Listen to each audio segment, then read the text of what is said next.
Aujourd'hui, on a le privilège et la joie d'avoir Pierre Bader qui est là ce matin, aujourd'hui.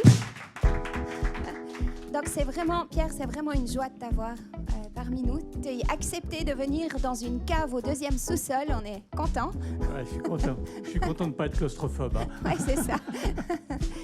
Donc en fait, Pierre, il est pasteur depuis plus de 20 ans. En fait, depuis combien d'années tu es pasteur? Ça fait 25 ans maintenant. 25 ans, oui, 50 pas assez. Ouais. Plus de 25 ans. Donc c'est un orateur excellent, un enseignant vraiment extraordinaire. Et tu es surtout un homme passionné et passionnant à entendre. Et moi, je me réjouis vraiment de ce que tu vas nous partager. C'est un plaisir et un privilège de t'avoir. Merci infiniment. Merci. C'est extra d'être au milieu de vous aujourd'hui. C'est vraiment un privilège. Merci à l'équipe de Louange. C'est vrai que dans cette cave ici à Sévelin, on vit des bons moments. Aujourd'hui, je vais continuer avec ce thème que vous avez pris ces derniers temps. C'est celui du pays promis. Ce pays promis où coule, vous connaissez cela si vous avez lu la Bible, on dit toujours le pays où coule le lait et le miel. Et à chaque fois, quand j'étais petit, je me disais ça doit être très collant comme pays. Parce que pour moi, c'était à prendre au sens littéral et j'imaginais du miel qui coulait. C'était pas terrible.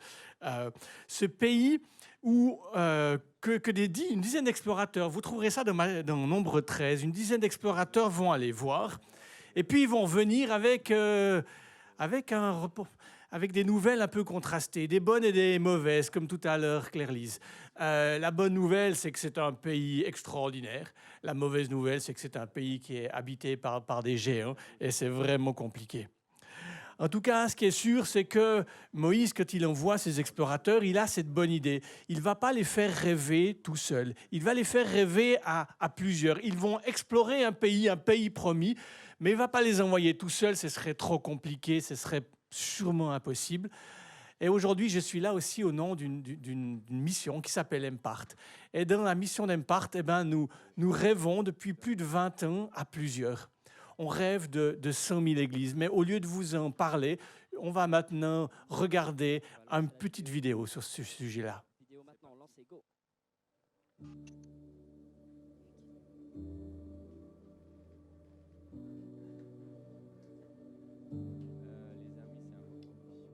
Quand une personne donne pleinement sa vie pour répondre à l'appel de Dieu, elle se met à rêver plus grand et commence à voir son amour en action. Et quand cette personne se joint à d'autres et qu'elle se met à lever des leaders qui partagent le même cœur et la même vision, le ciel se réjouit et la terre tremble. Quand Josie et Jenny Chaco ont dit oui à l'appel de Dieu, ils l'ont fait de tout leur cœur. Et aujourd'hui, nous voyons Dieu agir puissamment pour accomplir sa vision pour l'Asie du Sud. Environ 10 000 collaborateurs locaux ont obéi à l'ordre missionnaire et ont travaillé dur pour atteindre plus de 36 000 communautés jusqu'à ce jour. Grâce à cela, nous avons vu plus d'1 million de vies transformées. Aujourd'hui, nous louons Dieu pour sa fidélité. Nous célébrons son œuvre miraculeuse, mais surtout, nous nous attendons à lui pour cette prochaine décennie. Nous croyons que ceci est la décennie qui verra l'accomplissement de la vision. 100 000 communautés transformées d'ici à 2030. Au travers de notre modèle de formation, des hommes et des femmes ordinaires intègrent nos centres de formation pour être préparés à devenir les mains et les pieds de Christ au milieu de leur communauté. Ces travailleurs locaux sont nos héros. Continuellement, ils endurent des menaces et des persécutions, mais ils n'abandonnent pas. Ils vont de l'avant et s'occupent des âmes perdues, des blessés et des personnes brisées. Ils démontrent l'amour de Dieu en servant les pauvres, les veuves et les orphelins, en apportant des solutions durables pour répondre à la pauvreté et à l'injustice, tout en proclamant la bonne nouvelle. Ensemble, avec notre soutien, ils donnent une voix aux femmes, scolarisent des enfants, améliorent les conditions de vie et apportent une aide en cas d'urgence. Merci. Merci de faire partie de notre histoire. Merci d'être aux côtés de nos héros alors qu'ils annoncent la bonne nouvelle dans les lieux les plus inaccessibles et oubliés de la planète. Merci d'avoir dit oui à l'appel de Dieu. Ceci est notre décennie. Et Dieu nous a voulu là, présents pour ces temps particuliers. 1 million d'histoires, et plus encore, sont en train d'être écrites. Le mouvement continue. Le meilleur est encore à venir. Merci de faire ce voyage à nos côtés. Merci d'être nos héros.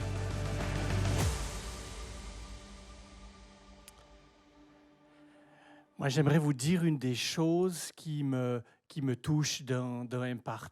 Ce qui me touche, c'est cette capacité de rêver grand tout en restant tellement humble. Vous savez, ces hommes et ces femmes que vous voyez, eh bien, ils sont 10 000 sur le terrain. On a eu, c'est vrai, plus d'1 million de baptêmes aujourd'hui. Et en même temps, tous ces hommes et ces femmes sont d'une humilité. C'est des gens simples.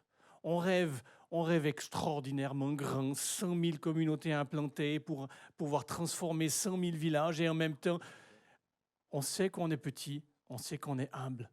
Et peut-être que ça vous rejoint, en tout cas moi ça me rejoint. Je sais que je ne suis pas un bonhomme extraordinaire. Je sais juste que j'essaie de faire ce que Dieu me montre. Alors, on est en plein au cœur de l'Évangile. Vous savez, dans Luc 6, Jésus dit, vous pouvez aimer les gens et puis détester vos voisins, vous ferez juste ce que font tout le monde. Moi, je vous appelle à être des gens normaux qui font des choses extraordinaires. Par exemple, aimez vos ennemis. Alors aujourd'hui, on est sur le thème du pays promis. Et ma question, et je vais vous la répéter, c'est quoi votre pays promis? À quoi il ressemble? Vous rêvez de quoi? Et si je vous pose cette question, c'est parce qu'il y a un principe qui est à la fois dans le naturel et dans la Bible. Dans le naturel, les profs d'auto-école vous apprennent que où vous regardez, eh ben, votre voiture va se diriger inconsciemment. Alors, faites attention où vous regardez quand vous conduisez. Et spirituellement, bibliquement, on a la même découverte. Vous savez, dans un texte de Genèse 30, qui est un de ces textes bizarres de l'Ancien Testament, je vous fais là le récit. Jacob et Laban est son beau-père. Les deux sont des margoulins, il faut dire les choses comme ça. Ils essayent un peu de se tordre l'un l'autre, ils essayent de se voler l'un l'autre. Et puis finalement, Laban va dire à Jacob, son beau-fils, « Écoute, on va se séparer, mais tu vas pouvoir prendre les brebis qui ont des taches et des stries. Et puis moi, je prendrai les autres. » Il avait compris, il s'était dit, on va prendre celles qui sont belles, hein, et puis les tachetées, on va les laisser au beau-fils. Et Jacob a une idée complètement délirante. Il va faire couper des branches qui ont des taches et des stries. Il va les mettre sous les yeux des brebis. Et voilà que les brebis vont commencer à faire des petits avec des stries et des taches. Et on se dit, c'est quoi cette histoire? D'un point de vue biologique, on ne comprend pas. D'un point de vue spirituel, c'est pourtant extrêmement simple. On produit, on met au monde ce qu'on voit. C'est ça le principe. Et c'est pour ça que je vous pose la question, mais c'est quoi dont vous rêvez? À quoi ressemble votre pays promis? Parce qu'on met au monde ce qu'on voit. Quand Walt Disney est mort, il était en train de créer son premier parc d'attractions, mais il ne l'a pas vu. Et des gens se sont approchés de sa veuve en lui disant quel dommage, il n'a pas vu son rêve. Et cette veuve a dit ceci ici, il l'a vu. Parce qu'il l'avait vu dans son rêve. Et quand Nicodème rencontre Jésus, vous savez, dans le début de l'évangile de Jean, il est dit ceci, il faut que tu naisses de nouveau, pas pour entrer dans le royaume de Dieu, mais pour le voir. Parce que si tu le vois, tu vas entrer dedans. Parce que si tu le vois, tu vas le mettre en œuvre. Parce que si tu vois le royaume de Dieu, alors quelque chose va changer dans ta réalité. Alors quel est ton pays promis? Alors oui, c'est vrai, on a chacun notre mission. Vous en avez tous, vous qui êtes ici, derrière l'écran, derrière moi. Vous avez tous votre mission. Mais quel est votre pays promis? Il y a un principe assez simple. Ce principe dit ceci. La foi, elle voit ce qui est invisible. Dans la foi, on voit ce qu'on ne voit pas avec nos yeux de chair. Et ce que nous voyons par la foi nous permet de le mettre en œuvre. La lettre aux Hébreux, chapitre 11, elle parle de cela tout le long. Elle commence ainsi. La foi est une façon de posséder ce que l'on ne voit pas. Et puis ça continuera ainsi. Par la foi, nous comprenons que l'univers a été créé et que ce qui est visible vient de quelque chose qui est invisible. Alors la question, elle est, ce que nous voyons avec notre espérance, ce que nous espérons avec notre foi, ce que nous prions à genoux, à quoi cela ressemble? Parce que le monde visible tire son origine de ce qui est invisible, et ce qui est invisible, eh bien, il nous habite, parce qu'on aime Jésus, parce que le Saint-Esprit nous habite. Alors on va rêver. On va rêver, et puis on va faire quelque chose. Vous savez, dans la lettre de Jacques, il écrit ceci, Jacques, il dit, vous me parlez de vos rêves. Alors, c'est ma traduction à moi. Hein. Il dit, vous me parlez de votre foi, c'est magnifique. Moi, je vais vous parler de ce que j'ai fait. Et pourquoi est-ce qu'il dit ça? Est-ce qu'il essaie d'opposer la foi et les œuvres? Non, non, c'est juste la même réalité que ce que je vous décris depuis le début. C'est qu'en fait, Jacques est en train de dire, mais ce que moi je vois, je l'ai fait. Ce que je vois dans ma foi, je l'ai réalisé dans le visible. Alors vous me parlez de votre foi magnifique, mais moi, je vais vous montrer dans le visible ce que j'ai fait. Et ce texte, pour la petite histoire, il embêtait les réformateurs à la Réforme. Alors, ils ont même hésité à enlever l'épître de Jacques de la Bible. Et un ancien évêque catholique me racontait ceci. Il avait entendu tout petit que les réformés n'aimaient pas l'épître de Jacques, la lettre de Jacques. Alors, quand il allait à l'école, tous les matins, il passait devant l'église réformée. Alors, il entrait discrètement et il allait volontairement ouvrir la Bible à l'épître de Jacques pour provoquer les réformés. Et puis, il se taillait et puis il allait à l'école. Alors bon, il s'est confessé, il a été pardonné depuis. Les choses, elles sont dans nos têtes et un jour, elles doivent être dans nos mains. La réalité, elle est spirituellement vraie, elle est vraie même dans notre réalité terrestre tous les jours. Ce lutrin que j'ai là, il y a bien un moment où il était dans la tête d'un gars qui s'est dit « Tiens, je vais faire un lutrin ». Et puis, s'il s'était arrêté à dire « Tiens, je vais faire un lutrin », ben, je serais bien embêté ce matin.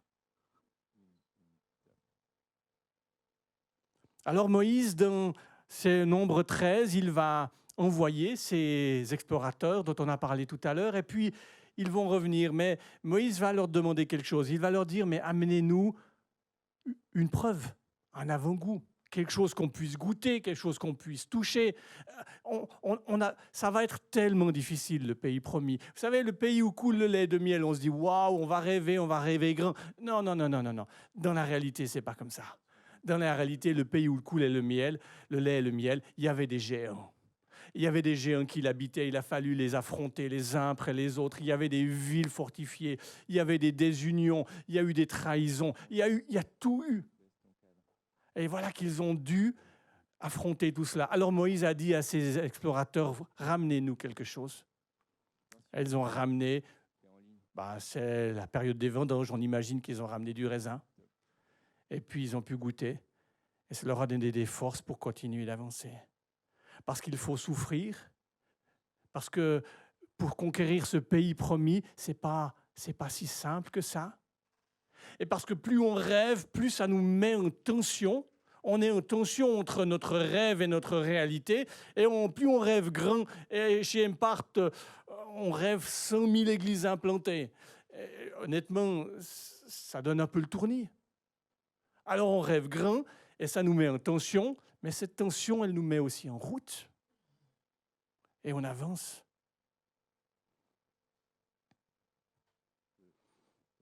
Toujours dans la lettre aux Hébreux, toujours le même chapitre 11, il est dit ceci d'Abraham. Abraham, lui aussi, a commencé à rêver.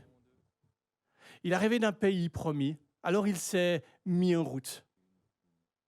Et puis la lettre aux Hébreux, elle dit ceci.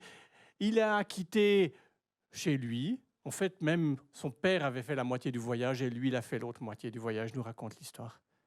Donc des fois, ça se joue sur plusieurs générations, le pays promis. Hein. Ce n'est pas en une fois qu'on arrive.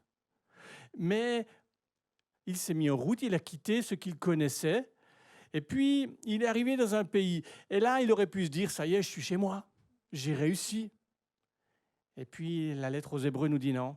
En fait, il rêvait d'autre chose, de plus grand. Il rêvait de quelque chose d'extraordinaire. En fait, il rêvait d'un pays qui est dans le ciel. Alors, il n'a jamais été complètement satisfait. À quoi il ressemble votre pays promis? Est-ce que c'est le réveil? Est-ce que c'est le fait d'impacter la société? Est-ce que c'est le fait de... Est-ce que c'est le ciel?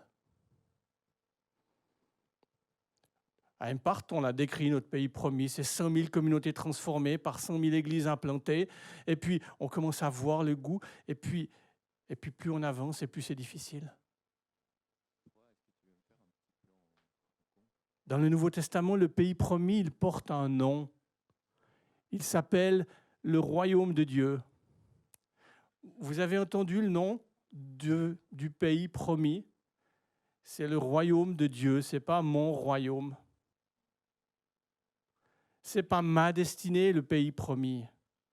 Ce n'est pas mon rêve, je vous l'ai déjà dit tout à l'heure. D'abord, il faut qu'on rêve à plusieurs, sinon tout seul, on ne va pas aller loin. Mais même à plusieurs, ce n'est toujours pas notre rêve, c'est le rêve de Dieu. Le pays promis, ce n'est pas ma destinée, ce n'est pas ma vision. On est dans un monde qui nous apprend à être très égocentré, et puis on nous dit même que c'est OK. Et puis c'est vrai que c'est OK de prendre soin de soi. Mais le royaume de Dieu, il n'est pas centré autour de moi, mais c'est centré autour de Jésus. Ce n'est pas ma destinée, c'est sa destinée. Ou plutôt, c'est ma destinée mêlée à la sienne. Le royaume de Dieu, c'est ce pays promis qui est là pour vous. C'est une aventure, une expérience, une destinée qui va vous mettre en tension, qui va vous mettre mal à l'aise, qui va vous sortir de vos zones de confiance, qui va probablement aussi être un peu insatisfaisante. Parce qu'on n'y arrive jamais. Abraham, il était là, il était entré dans le pays. Il en a juste possédé un tout petit bout pour pouvoir enterrer sa femme. Pour le reste, il est resté nomade. Pourquoi? Mais parce qu'il savait qu'il y avait quelque chose de plus grand. Il y avait quelque chose d'autre qui brûlait en lui. Il y avait une autre vision qui était là pour lui. Alors aujourd'hui, je vous repose ma question. C'est quoi votre pays promis? Ce pays où coule le lait et le miel et où, en même temps, il y a 2-3 géants qui l'habitent. Il y a 2-3 villes fortifiées. Ce pays qu'il va falloir prendre, c'est qui votre famille avec laquelle vous allez entrer dans ce pays-là? Parce que tout seul, vous n'y arriverez pas. Et comment vous vivez le fait que c'est si difficile des fois? À quoi ça ressemble votre pays promis? Moi, j'ai des rêves. Tous ne seront pas exaucés, je le sais. Et pourtant, je continue.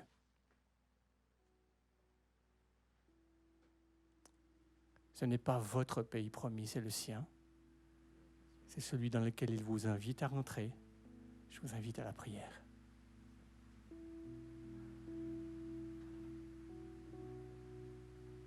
Seigneur, nous te demandons maintenant de venir souffler sur nos rêves. Peut-être épurer certains de nos rêves un peu égocentriques. Peut-être transformer des rêves qui sont un peu solitaires. Peut-être remettre toi au cœur de notre destinée, au cœur de nos projets. Te remettre toi au cœur de ce qui nous pousse en avant et de ce qui brûle en nous.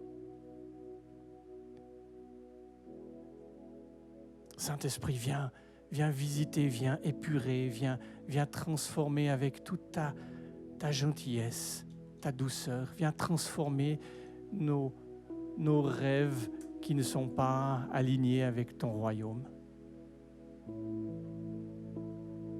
Nous rêvons pour nos vies, nous rêvons pour nos familles, nous rêvons pour nos villages et nos villes, nous rêvons pour nos églises.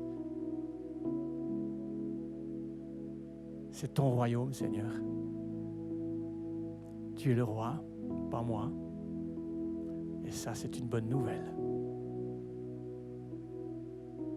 Amen. On va continuer. Je vous invite à rester dans la présence de Dieu. Je vous invite à vous laisser visiter par le Saint-Esprit pendant qu'on écoute la chanson qui vient maintenant.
Fais pleuvoir, ouvre les écluses des cieux. Fais pleuvoir, fais pleuvoir, ouvre les écluses des cieux. Fais pleuvoir, fais pleuvoir.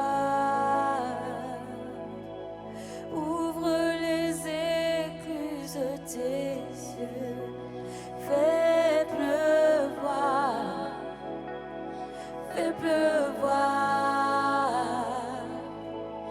ouvre les écluses des cieux. Fais pleuvoir, fais pleuvoir, ouvre les écluses des cieux. Fais pleuvoir, fais pleuvoir, ouvre les écluses des cieux. Fais pleuvoir, fais pleuvoir, ouvre les écluses des cieux. Fais pleuvoir,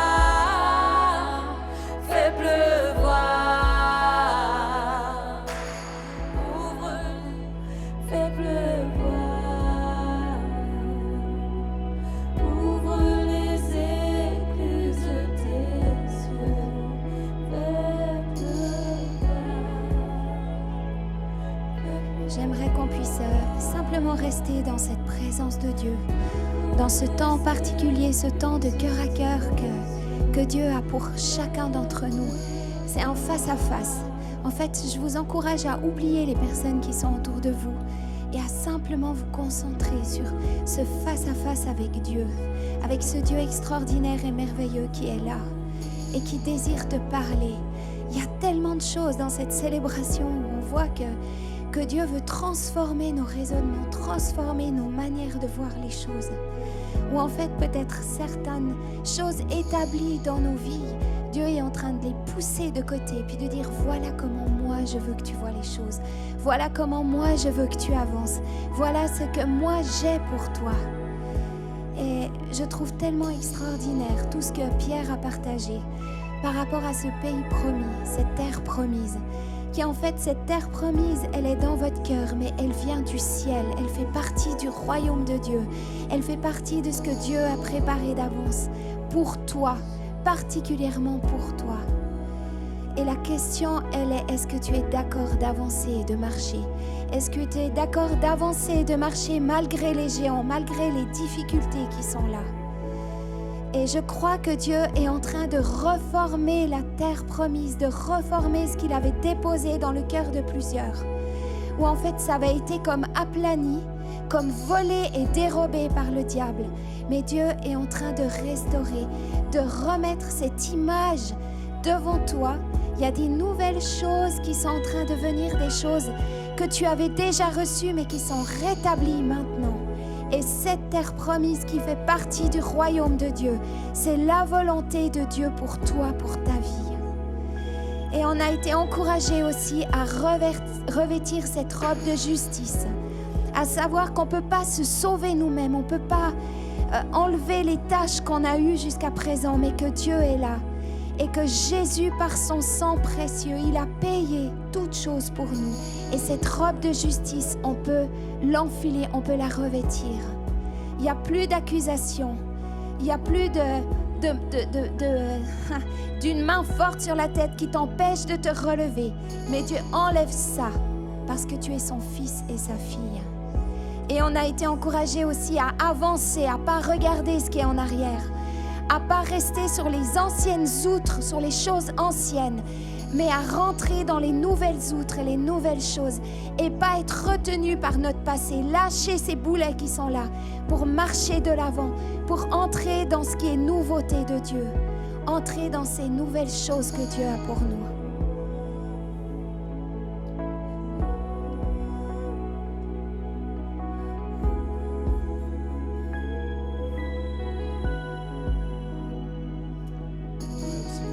Aujourd'hui de prendre le choix de choisir Jésus, de suivre Jésus, de donner votre cœur, votre vie à Jésus. Et peut-être vous êtes là et vous regardez cette célébration en ligne, que ce soit le matin ou le soir, où que vous vous situez. Et on aimerait vraiment vous donner l'occasion, en fait, de suivre ce merveilleux Sauveur, ce merveilleux Seigneur qui a donné sa vie pour toi, qui a donné sa vie pour nous.